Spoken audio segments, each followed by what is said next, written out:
Gak kerasa kalau kita sudah memasuki akhir bulan Oktober.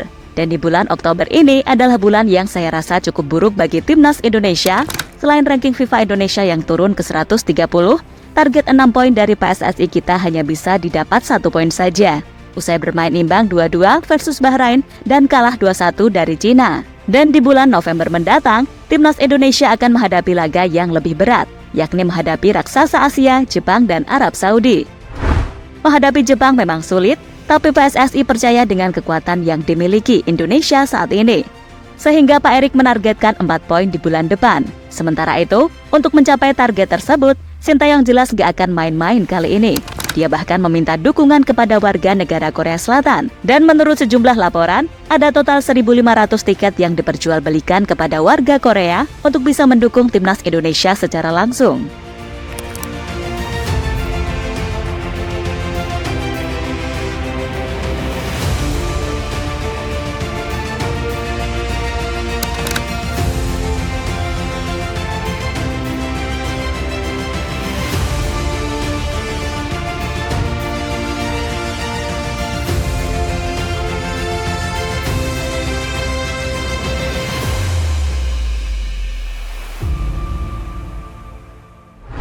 Ya, evaluasi besar-besaran dilakukan oleh Pak Erick Thohir di bulan ini. Memang harus diakui kalau dua laga melawan Bahrain dan Cina tidak bisa memenuhi target yang diharapkan, yakni minimal 4 poin. Namun terlepas dari beragam faktor, termasuk kesalahan Coach Shin di laga versus Cina, kedalaman skuad Timnas Indonesia benar-benar jadi poin yang gak bisa dilepaskan. Maka dari itu, dengan sisa 6 pertandingan, harapannya tentu saja Indonesia bisa memaksimalkannya demi target 15 poin yang dari awal udah dibahas. Dan melihat hasil buruk di bulan Oktober ini, PSSI berharap kepada para pemain timnas untuk segera melupakannya dan menjadikannya sebagai bahan evaluasi untuk bermain lebih baik lagi. Karena seperti kita tahu, kalau di bulan November nanti Indonesia akan dihadapkan dengan laga yang cukup berat, yakni menghadapi Jepang dan Arab Saudi.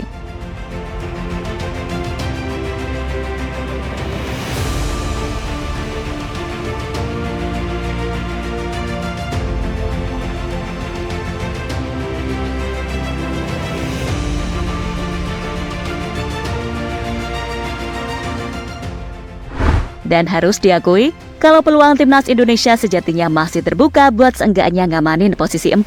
Akan tetapi, dijamin tantangan dan pressure-nya akan lebih berat. Sebab dengan koleksi 3 poin yang ada sekarang, membuat tim Garuda paling enggak harus bisa mencuri 1 kemenangan, entah itu dari Jepang atau Arab, atau Australia, atau enggak kalah. Di samping kemenangan wajib atas Bahrain serta Cina di laga kandang, jelas peluang ini sangat nyata adanya. Walaupun kembali lagi, dijamin itu sangat berat.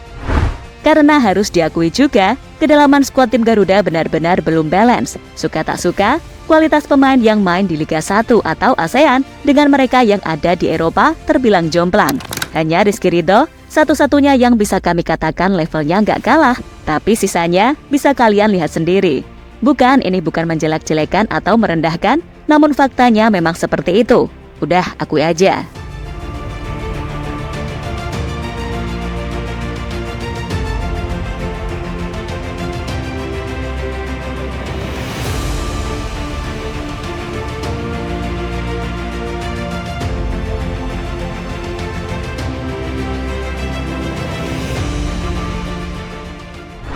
Ya, nanti semisal Kevin Dix udah bisa main, maka nggak ada alasan lagi buat Coach Shin yang namanya coba-coba. Kalaupun Kevin ini main sebagai bek kanan, maka pelapis kedua idealnya adalah Shandy Walsh. Semisal keduanya nggak bisa main, Eliano bisa kok main di posisi itu.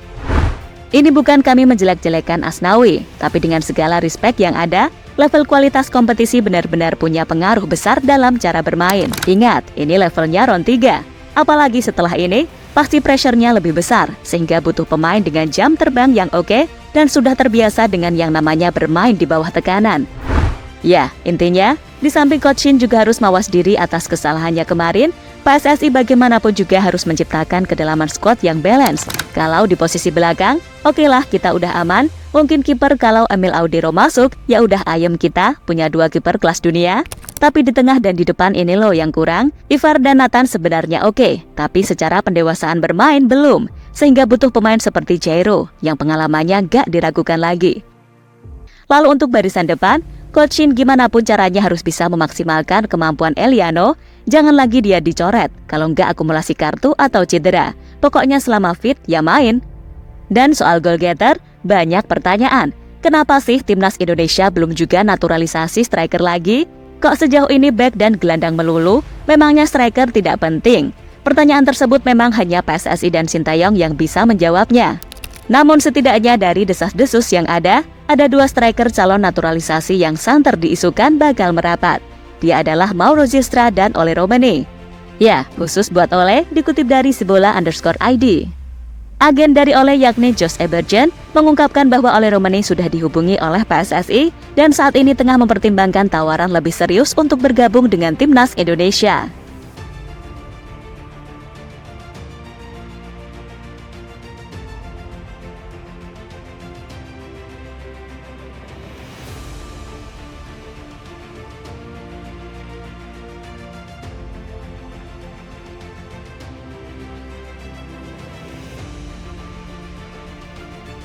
Target 3 atau 4 poin di bulan November. Sementara itu, anggota Komite Eksekutif PSSI Sumarji mengungkapkan target realistis timnas Indonesia di 2 pertandingan tersebut. Menurutnya, skuad Garuda harus mampu meraih 4 poin. Target 4 poin ini sangat penting, mengingat posisi Indonesia saat ini berada di peringkat kelima klasmen sementara dengan nilai 3 poin. Sementara Sumarji, di laga pertandingan bulan November 2024 nanti, Indonesia harus bisa menang melawan Arab Saudi. Karena di kandang sendiri, mengingat Indonesia sudah bermain di laga tandang ke Arab dengan hasil imbang, menurutnya saat menjadi tuan rumah, Indonesia harus bisa menang. Sedangkan lawan Jepang, Sumarji menargetkan timnas Indonesia diharapkan setidaknya bisa imbang. Karena seperti diketahui, bahwa Jepang hingga saat ini masih menduduki peringkat pertama di klasmen dan belum terkalahkan. Menurutnya, target realistis saat melawan Jepang yaitu imbang. Ya, bicara target realistis harus dapat poin. Lawan Arab Saudi harus bisa menang karena home. Kalau lawan Jepang ya minimal seri, kata Sumarji dikutip dari Bola Sport.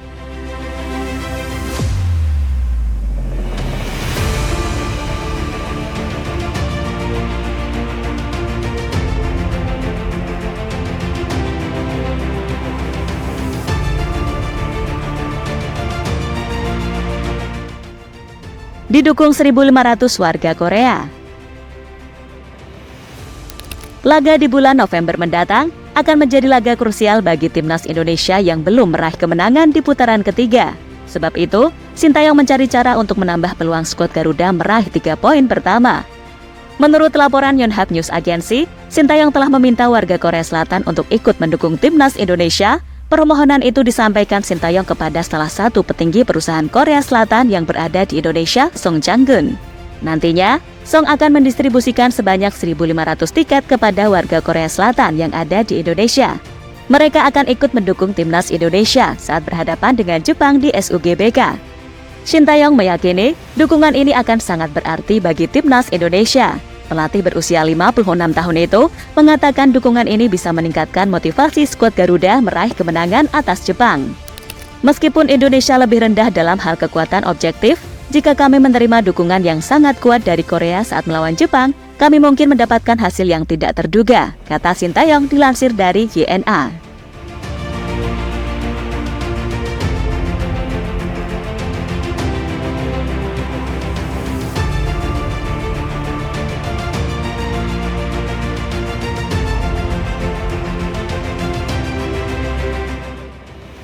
Sintayong janji gak main-main lagi. Sintayong diketahui pulang ke Korea Selatan usai menyelesaikan laga melawan Cina dalam kualifikasi Piala Dunia 2026. Namun, kembalinya sang juru taktik ke kampung halaman ternyata bukan untuk pelesiran semata. Dari kabar yang beredar, Sintayong disinyalir tengah berguru ke pelatih legenda asal Korea Selatan yakni Ho Jung-mo. Dihimpun dari berbagai sumber, Ho Jung-mo merupakan sosok mantan pelatih Korea Selatan yang tak pernah mengalami kekalahan melawan pasukan negeri samurai. Dari 3 pertemuan kontra Jepang, Ho Jung-mo mengantarkan Korea Selatan menang 2 kali dan sekali imbang. Pencapaian Ho Jung-mo paling mencolok di periode kedua menangani skuad Taeguk Warriors, julukan timnas Korea Selatan pada 2008-2010.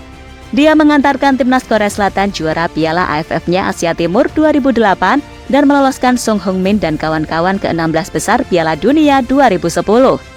Sementara saat membesut Korea Selatan, Sintayong mencatatkan statistik menang sekali dan kalah sekali dari Jepang. Kemenangan didapat di EAFF 2017 saat Korea Selatan menang 4-1. Sementara itu, kekalahan dialami di final Piala Asia U23 2016 saat Korea Selatan U23 tumbang 2-3 dari Jepang U23.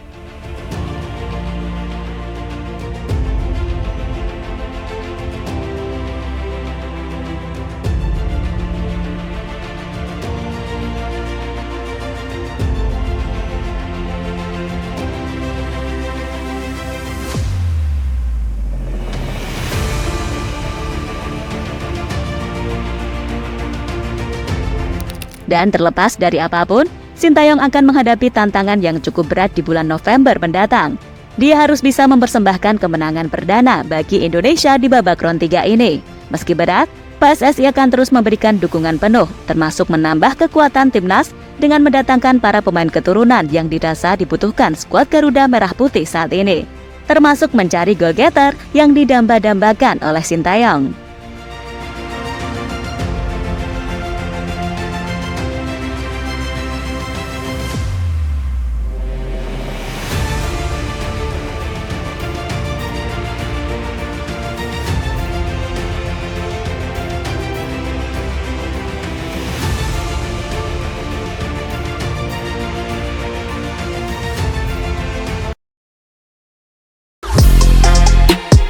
Halo, izin iklan sebentar ya guys. Jadikan ruangmu bernuansa timnas. Temukan beragam poster dinding, sepak bola dan timnas dengan desain menawan, kualitas premium dan harga yang tidak akan menguras kantong. Segera klik link Shopee di deskripsi video ini dan dukung timnas dengan sepenuh hati. Mulai dari dinding rumahmu.